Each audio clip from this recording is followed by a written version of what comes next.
আমার শাইলি ভ্যান চালাইতে যাবে তো ভাত খেয়ে তো নেই তরকারি তো কি করবো হাঁসের ঘরে ডিম তোলা হয়নি হাঁস মুরগি দেখে দিনি হাঁস মুরগির ঘরে ডিম আজকে দেখি মুরগি ছাইড়ি দি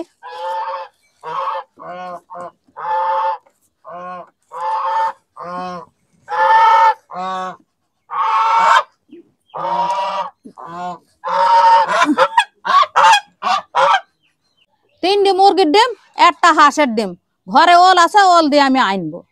ওলটা আমি আগেই তুলে থইলাম তো এবার ধুই কুইটি নেবো এবার ডিম কটা সেদ্ধ কাইতে দিয়ে ওলটা কুইটি নেবো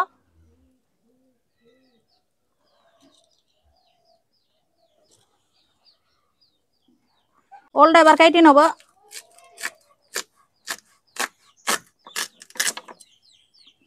অর্ধেক টুনা রাইনবো আর এই অর্ধেক টুন থুই দেবো ওলটা আমার কুইটি ধুই নেওয়া হয়ে গেছে ডিমও সেদ্ধ হয়ে গেছে এবার মশলা বাটতে ধয়নি দেওয়া জিরে দে এবার রসুন পেঁয়াজ বেটে নিয়েছে মশলা বাটা হয়ে গেছে ডিম সাইড দিয়ে এবার তেলে ভেজে নিয়েছে এবার তেলে ওলটা দিয়ে একটু হলুদ দিয়ে আউজি নিয়েছে এবার তেলে মশলা পাতি কষে নিয়েছে মশলাটা কষা হয়ে গেলে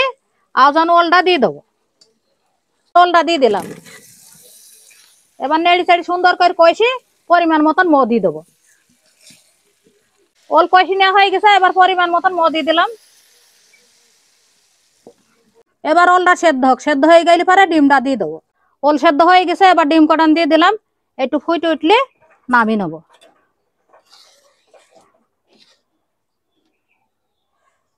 রান্না হয়ে গেছে গুঁড়ি মশলা ছেটে দিয়ে নামিয়ে নেবো মা বেলা হয়ে গেল রান্না হয়েছে হ্যাঁ বাপ হয়েছে চলো ঘরে চলো খাইতে দেবো ঘরে আর যাবো না হিসিল ঘরেই দাও এখানেই খাই তাহলে হিচেল ঘরে খাবা তো আইসো বসো বিসমিল্লাহ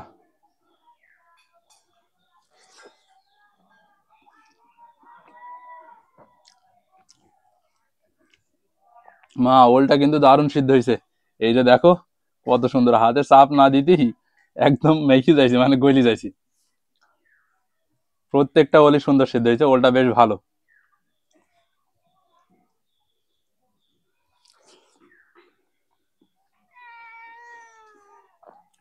খাবি বেলু তুই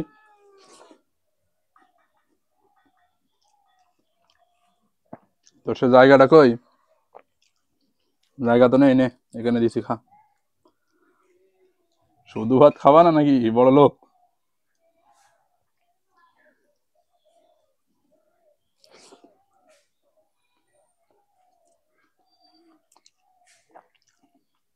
আমাকে হাঁসের ডিমটা দিয়েছে না মা